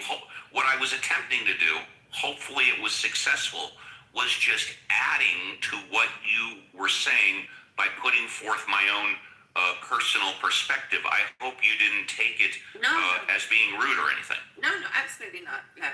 Angie, you are the best. In fact, let me give you a standing ovation, and I'm going to tell you why. I'm giving you a standing ovation because without question, black and white, no gray, the show is better with you than without you. Thank you, Angie. Thank you. Appreciate that. You got it. Appreciate you too. Let's go to John Malincrot, our expert scientist. And I don't know what John wants to talk about, but hopefully he's going to throw in a little Artemis too there. John, good morning. Pleasure to see you. What would you like to talk about? Yeah, I wasn't going to Artemis, but I could talk about that for hours. I think the pictures are awesome. Yeah, amazing, yes. Yeah.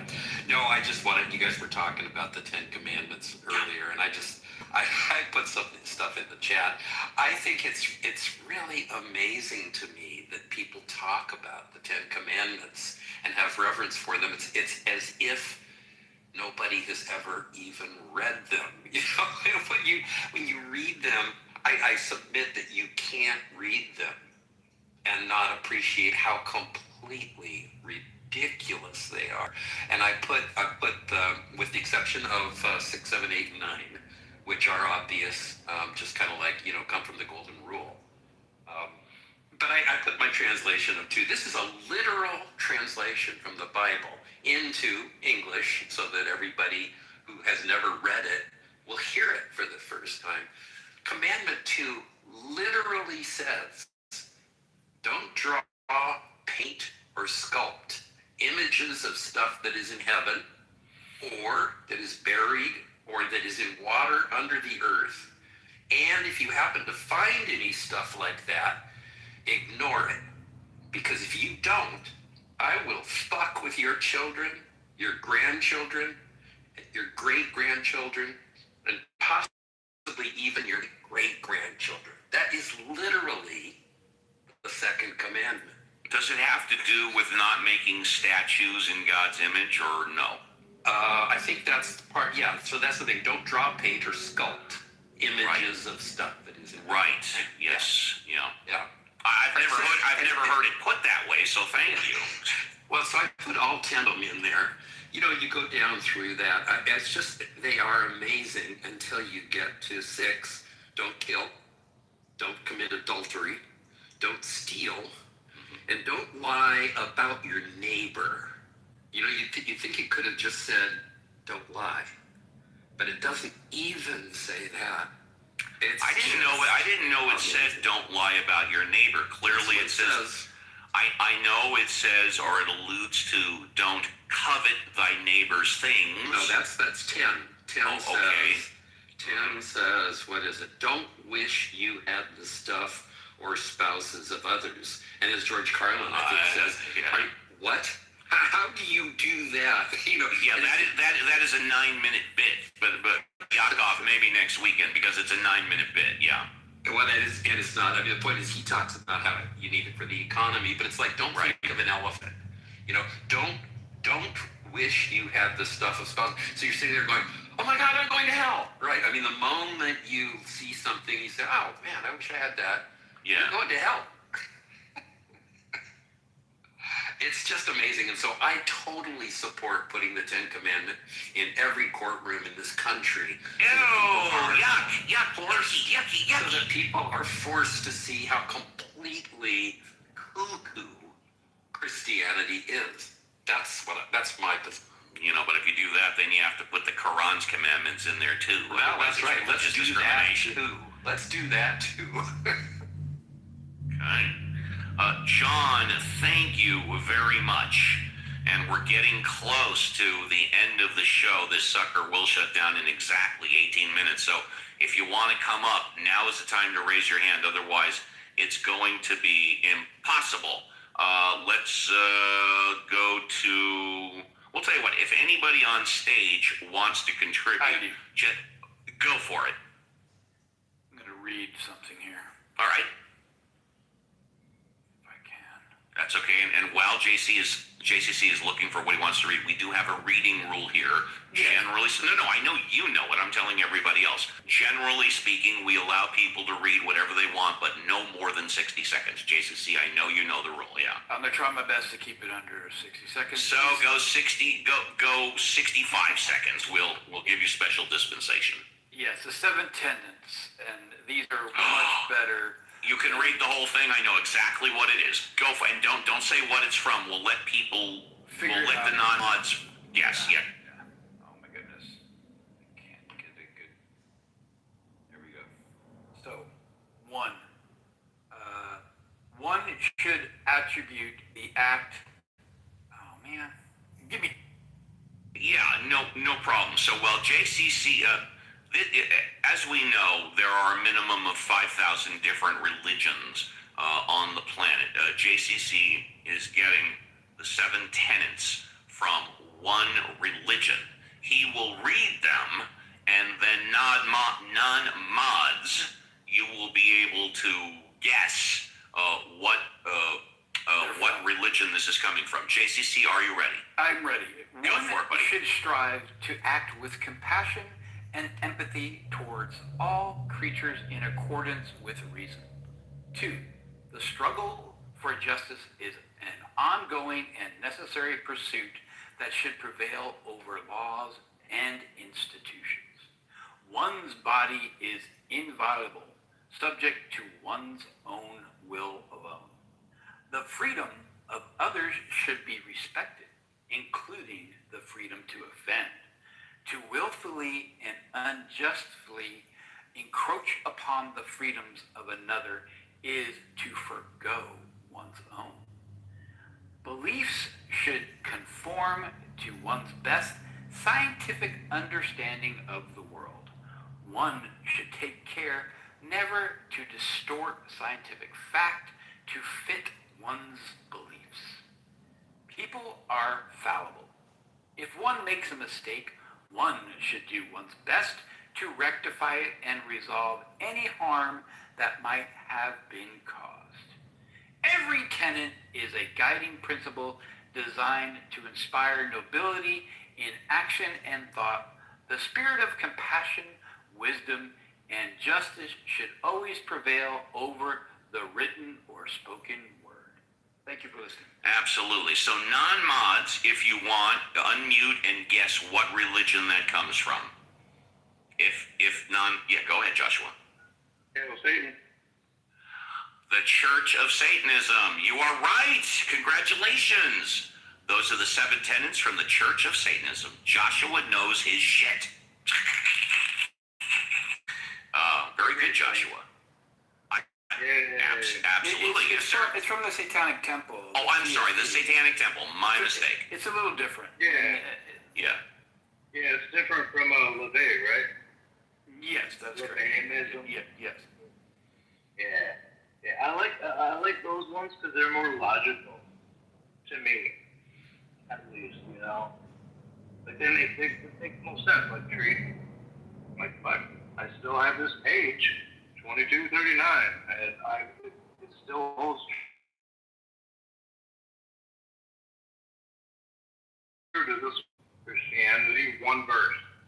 Satanism, 7 tenets.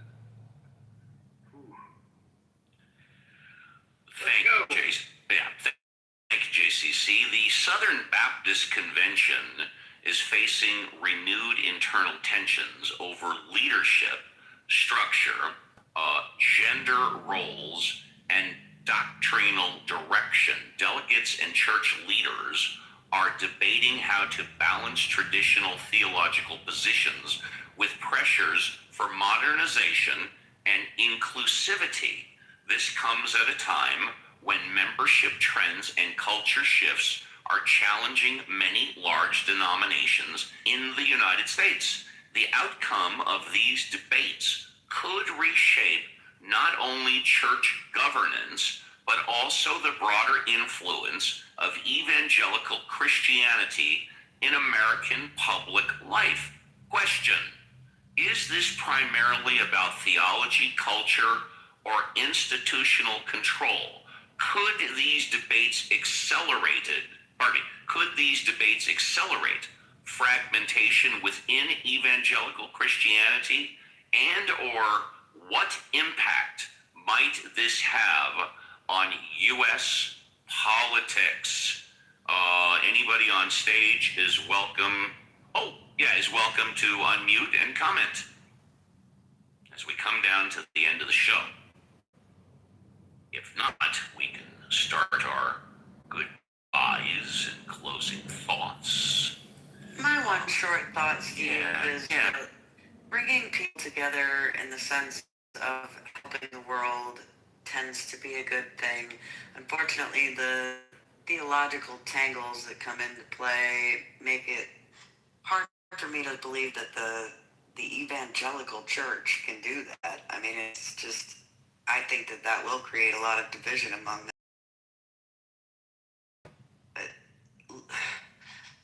What people call lifestyles like homosexuality, they say that's, totally anti-God. That's not what God wanted. They are out of God's light, blah, blah, blah, all that. So I find it hard to believe that they'll really be able to be inclusive. Thank you for that. Anybody else have a comment? Yeah, I think that any community can become more inclusive, right? I mean, the United States was formed on a lack of inclusion, right? It said that the only people that can vote are white male property owners, and yet we've changed significantly. It took till the 1960s when we started to say, all right, we'll limp toward a more inclusive polity. So yeah, I think things absolutely can be more inclusive. But there will be a challenge and pushback, as Violet's saying. I mean, it won't be easy. But sure, any community can change. It will be traumatic for the members of the community. Thank you, Reverend Scott. Pleasure to have you back. Let's start with our goodbyes and final thoughts. Let's first go to Andrew. Andrew, would you like to say goodbye? Can you hear me? Yes, sir. Yeah, I will say goodbye. In this regard, what you're just talking about, I think anytime religion and politics commingle, it's a danger signal and should be avoided at all costs. Goodbye. Thank you, sir. First class escort down the red carpet to the VIP. Let's go to Paul. Paul, would you like to, closing thought, say goodbye? Goodbye, and worry about yourself and stay safe. Thank you very much. First class escort. Let's go to Joshua. Joshua, would you like any closing thoughts or the opportunity to say goodbye? Yeah, of course. I'd love it. Can you hear me? Yes, sir. Okay. I'd like from Bill and Ted. It's gonna be really quick. As long as it's no more than 60 seconds, you can read from anything you want. 2 seconds. The Gospel of Bill, Gospel of Ted. Be excellent to each other and party on, dudes. That is all. Party on, Garth. Party on, Wayne. First class escort to the VIP. Let's go to Prophet. Prophet, do you have any closing thoughts? Would you like to say goodbye, Prophet? Prophet going once. Prophet going twice. We can come back to Prophet. Alex, do you have any closing thoughts? Would you like to say goodbye? Just going to say thanks for the platform for a while. I appreciate the sharing on the thoughts too. I learned a lot. Alex, thank you very much. First class escort down the red carpet to the VIP. Oh, it looks like, and we do have time. So since we do have time, somebody is raising their hand. Well, somebody was raising their hand. I see it. I saw it. Let's invite him up and him or her and see if him or her wants to come up. We'll give him or her a chance, and I guess him or her is not interested. We'll try it one more time. Because we're coming down to the, there we go. Let's see, because we have time. Mugabe, is it pronounced? Oh, hello, bro. What's up? Malevolous. Okay, we'll go with Malevolous. Hi, Malevolous. Hi. What's up, bro? What's up, bro? What's up is that we're at the end of the show, and so we're giving you an opportunity to speak because there's little time left. I'm fine. You're fine. That means you got nothing to say? Yeah, hello. All right. First class escort back to the... Up too late. I gave him a chance. Now, Mugabe. Mugabe going once. Mugabe going twice. Well, we'll try. There we go. Hi. Good. How am I? I'm fine. How are you? Yeah, I'm fine. Good. What would you like to talk about? I am the India. No? And I'm in America. America. Yeah. Is there anything else you wanted to talk about besides telling us where you are? What? What would you like to talk about? No. This ask the assistant. You got him. I'm right here. Yeah. I am confirm. No. Excuse me? Did anybody understand what he said? He may have said confirm there's no God, maybe. Something like that. Oh, you want me to confirm there's no God? I can't confirm it. I can only give you my belief. I don't believe in God. I cannot confirm it. What?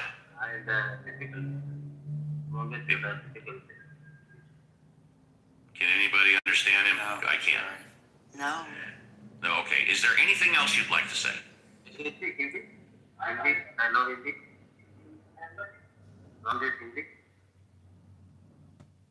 Mod Squad, I'm going to need your help because I can't understand. Robert Hindi?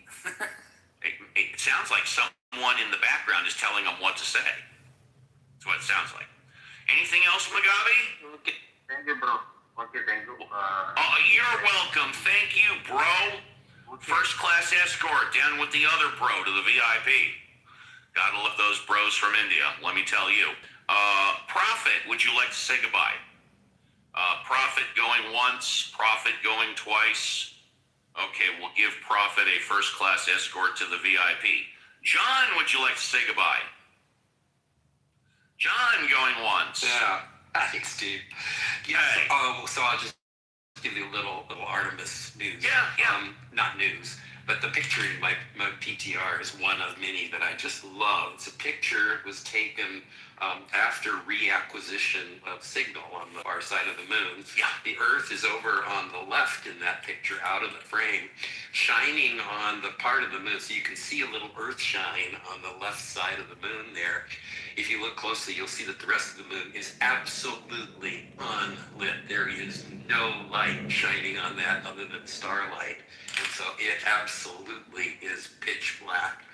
So that's cool. You've got Venus over there in the lower left, and the sun behind the moon, rather than in the constellation of Aries, which is above Venus. If you zoom in, you'll see the stars of the constellation Aries, where the sun is supposed to be now. If you're an astrologer, you know that. The sun is supposed to be in Aries now, but it won't be there for another week or two because of the precession of the equinoxes, the 26,000-year cycle that has moved all of the astrological signs one sign to the left or right. I don't know which it is. Anyway, so there's a little Artemis news for you. I just think that picture tells so many stories. It's lovely. We are still in the age of Aquarius, aren't we, John? But I think that's right. That has to do with the precession. We have left the age of there was 2,000 years, which is the age of Pisces, and then we are now in the age of Aquarius. Meaning that the spring equinox, the sun is in. Yeah. Okay, thank you. John, thank you. First-class escort to the VIP. Now let's go to the mods who do not get first-class escorts to the VIP because they have to stay on stage and do the heavy lifting. Daryl, would you like to say goodbye? Any closing thoughts? Adios.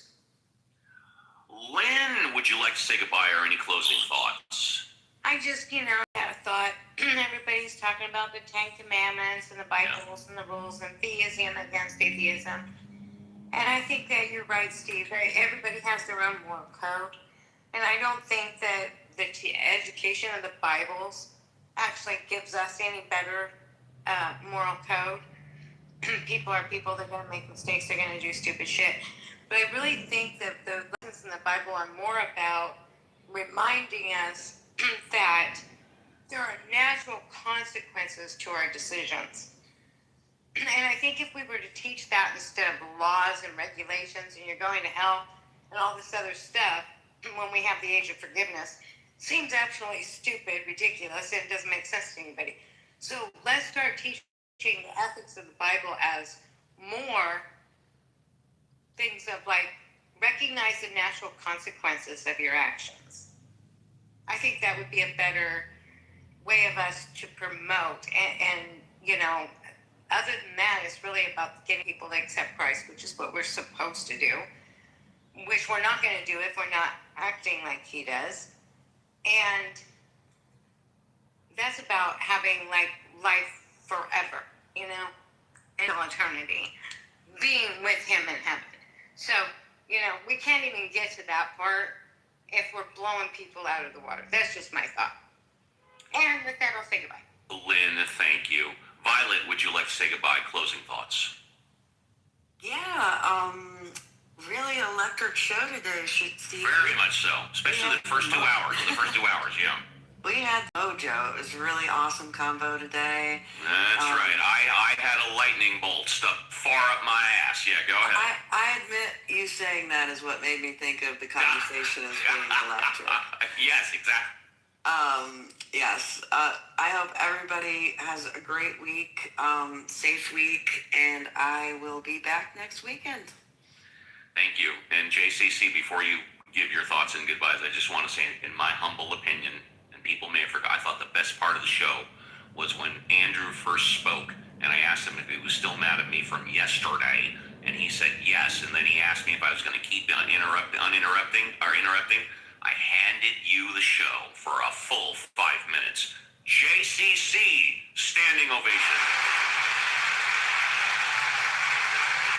JCC fellow mod squatter, stepping in with a moment's notice to help out your Uncle Steve. Would you like to say goodbye, JCC? Of course, Steve, of course. Yeah, thanks, bro. Thanks. I appreciate the applause. Thank you very much. And the trust and the confidence. I appreciate that.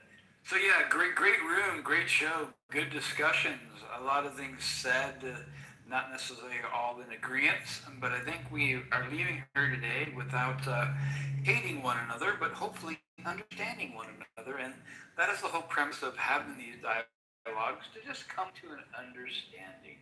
And my understanding is people have beliefs. Some people don't believe what other people believe. And that is the whole premise of having the belief in a God. It is a mental construct. I'm never here to tell people not to believe. I just like to understand why they believe. I don't. I'm convinced it doesn't exist. I could be mistaken. Until I'm demonstrated to be mistaken, I'm not going to change my stand. Rule to follow, and that is definitely Christianity. And I think we are living by that golden rule. And I think if we keep doing it, I think we will all find a way to get along. And that's all I want to say. Let's all get along, folks. Thank you, Royvis. We're at the end of the show. Any closing thoughts? Would you like to say goodbye, Royvis? Goodbye, everyone. Hope you have a marvelous day. Thank you, Royvis. Best to you and your fam bam. First class escort to the VIP. Reverend Scott, would you like to say goodbye? Any closing thoughts, Reverend Scott? Yeah, I've just had a really rough weekend, and thanks for keeping me in the community. And worry about it. We can talk about it after the show if you want. You guys have been incredibly gracious. Thank you. I don't mean to interrupt you, but I mean, we can talk about it after the show if you wish. You got it. Richard, would you like to say goodbye with closing thoughts? Yes, Uncle Steve. I thought this was a great show. I appreciate you jumping in and protecting me that I wasn't lying to the guy. What was his name, Prophet? When he said, "I appreciate your support. You're always that way. You don't let your mod squad down." And I had a great show. I enjoyed everybody, and have a good week, everybody. Thank you. And last but not least, our fearless founder of the Atheism House, Alfonso, would you like to say goodbye? Closing thoughts, Alfonso. Alfonso going once. Alfonso going twice. Alfonso sold. The show is done, everybody. On behalf of my mod squad, we wish all of you and all of your families a great remainder of your weekend. We will be back next Saturday, 10 a.m. to 1 p.m. Pacific Standard Time with another edition of Ask Uncle Steve. And again on Sunday, same time, 7 a.m. to 10 a.m. Pacific Standard Time with Ask the Atheist. It has been an amazing show, and I can't thank the Mod Squad enough for supporting and believing in me, because I support and believe them. The Mod Squad has always been free to come and go as they please, but when they're here, it's sort of like someone coined it a year or two ago, Uncle Steve's Militia. They can come and go as they please, but when they're here, they have to follow the rules. And the reason why they do that is because they trust me, generally, and I trust them. I hope all of you in the audience, especially the nieces and nephews, have found today's show to be both entertaining as well as educational. Take care and goodbye.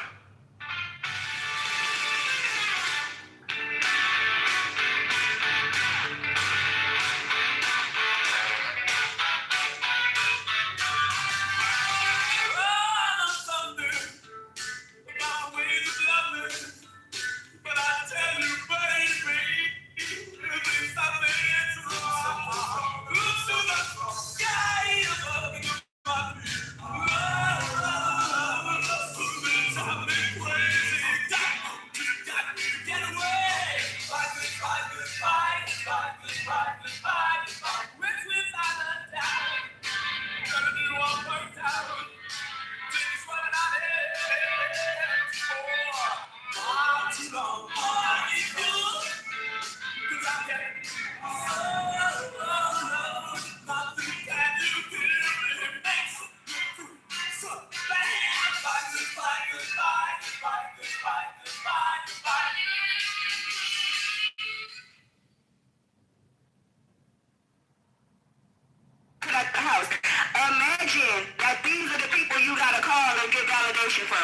Other screen names on the app that you never met. Where are your friends? Where are your friends? Where are your friends? Matter of fact, you're getting validation from him. Where the bitches at in your phone? Let's call Shani and see if she can call Shani and see if Shani gonna come in here while I'm in the room. Call Shani. Call Shani in here. Let's see if she gonna pay. Yeah, I'm mad as hell. I'm angry. See if you gonna get some back to your mic, cause when you thought y'all was finna judge me, you why did you send me a photo saying you got all of us, but you still edited it? I don't give a fuck what they sent you. I seen the photo of you. You want to talk about the photos we seen of you? Didn't you used to hide your identity out here for years because you was fat and embarrassed? Treat it, Leaky. What are you talking about? Why are you out here talking about a photo? The last thing you should be talking about is photos. Didn't you come outside in basketball shoes and got whooped on by Rich? You got whooped on by little Richie for $125 and you had some bowling shoes on. You came outside because you were paying some bowling shoes. You gave box, bitch. Richie was out here making the bowling team. He came over there and boxed this nigga for $100. He came outside and got beat up by little Richie. You came outside big and tall and fat, with your clothes hanging off your waist, walking on the floor like a wedding train, bitch. Sweatpants, pajama pants, dragging across the ground like a wedding dress train, bitch. You came outside and got whooped. Yes, you got whooped by Lil Richie. What they say? You don't even look like you 20 years old, nothing. You look 40 years old in the face. Your skin is gray. Your skin is literally gray. That's crazy. Your skin is literally gray. But anyway, like I said, where the hoes get when you proud of yourself? When you proud of yourself, when you get a little bit of money to buy some weed and get a little haircut, and you be FaceTiming him to show him where do the bitches be at? Where the bitches be at? You got no bitches in your phone you want to get validation from? I don't know what they said. I'm talking to you about what I said. What you got to say about me? We ain't here talking about they told me, I'm in here talking about what you got to say about what I'm saying. What you got to say about what I'm saying? That's what I'm saying. You can't talk to me. I'm big and grown as a motherfucker. Don't let them tactics work on me. I think you're a loser. I think that you insecure. I think you got low self-esteem. I think you broke. I think you a virgin. I think that you are socially awkward. I think you grew up on the internet. There's nothing you can tell me about you because I already came to these conclusions before I came to this room. So now what you want to tell me? Because you wasted my time. You wasted my time, fat bitch. You wasted my time, fat loose skinny other bitch. What's up? What you wanted to tell me that was so important? I treat you every time I run into you. So what you got to say today is different. What you gonna do with me today? Your Photoshop. What you gonna do with me today? Your Photoshop. Look at the I want to come here and answer to you saying that I'm not a real person. The door is bending in the PTR. You thought that I was gonna come here and answer to Leaky? Never. You never beat me today. You ain't beat me Listen, I got you in here. Hey, Leaky, I don't know where you live at because I don't care about you. Go and get up and put your slacks on and go to church. You need to get off of this app a little bit. You're gonna bring him out the Everybody fucking, including that bitch that you like. She fucking. That bitch is fucking. Everybody fucking. mission accomplished. Get up today and go find you some people in the real world. Go get you some oxygen. Drink you a gallon of water today. Go for a walk. Get some sun. Your skin turning gray. You vitamin D deficient. Damn. You need to interact with people in real life. You socially awkward. You in here giggling, ain't nothing funny. That's terrible. You weird as a motherfucker. Go outside. You gonna waste your 20s on the internet. Photos, bitch. You gonna waste your 20s on the internet. You don't even have a decent outfit to your name. You don't have a decent pair of shoes to your name, just like this bitch shoes. Just like Tori. You and Tori don't have a decent pair of shoes to your name. You sitting on the internet and life is passing you by. You sitting on the couch. You ugly anyway. Get up and go to school. Do something. You thought the Tesla, bitch. That's what I'm saying. You have to go do something. He here screaming about all kind of shit. I don't know you get out. I can't even imagine myself answering to Ricky. I don't give a fuck if Ricky be. I can't even hear him. So even if he was in here saying shit like Ricky, you said you got a Tesla and you don't. I wouldn't even go to my garage and take a picture of you right now. I don't even gotta go to my garage. I could just